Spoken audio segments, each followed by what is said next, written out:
আজ শুক্রবার ৪ এপ্রিল ২০২৫, ২১ চৈত্র ১৪৩১ বঙ্গাব্দ, ৫ শাওয়াল ১৪৪৬ হিজরি। জানিয়ে দেব আজকের দৈনিক আমার দেশ পত্রিকার শিরোনামগুলো। শঙ্কার মধ্যেও সম্ভাবনা, বাংলাদেশি পণ্যে ৩৭% শুল্ক আরোপ যুক্তরাষ্ট্রের। সম্ভাব্য প্রভাব পর্যালোচনা করে দেখবে সরকার। আমেরিকার পণ্যে বাংলাদেশে ৭৪% শুল্ক দাবি ওয়াশিংটনের। মিত্রসহ সব দেশের ওপরই উচ্চ শুল্ক আরোপ ট্রাম্পের। তরুণদের চাকরির পেছনে না ঘুরে উদ্যোক্তা হতে হবে, ব্যাংককে ডক্টর ইউনূস। ১৯৭৪ সালে মানুষ কোনো রোগ বা মহামারীতে মারা যায়নি, দুমুঠো ভাতের জন্য মারা গেছে। ব্যাংককে ইউনূস মোদির বৈঠক আজ। ফ্যাসিবাদ প্রতিষ্ঠায় নাটের গুরু খায়রুল এখনও ধরাছোঁয়ার বাইরে।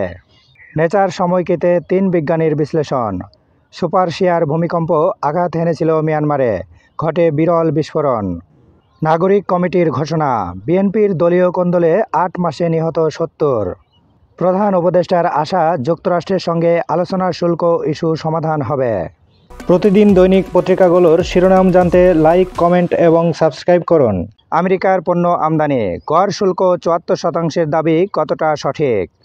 বাংলাদেশ ব্যাংকের তথ্যে দেখা যায়, আমেরিকা থেকে পণ্য আমদানিতে ২০২২-২৩ সালে গড় শুল্কের হার ছিল ১৫.০৯%।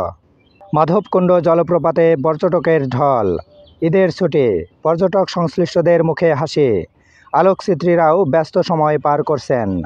বিচার বানচালে বিপুল অর্থ ঢালার প্রমাণ ট্রাইব্যুনালে, জুলাই গণহত্যা, নেপথ্যের কুশীলবরা চিহ্নিত, বললেন তাজুল ইসলাম। কোনোভাবেই পার পাবেন না হাসিনা। স্কাই নিউজের প্রতিবেদন, টিউলিপ কি অনুতপ্ত, জবাব এড়িয়ে গেলেন রেহানা কন্যা। চট্টগ্রামে বিএনপির দুই পক্ষের সংঘর্ষে ১ জন নিহত। প্রতিদিন দৈনিক পত্রিকাগুলোর শিরোনাম জানতে লাইক, কমেন্ট এবং সাবস্ক্রাইব করুন।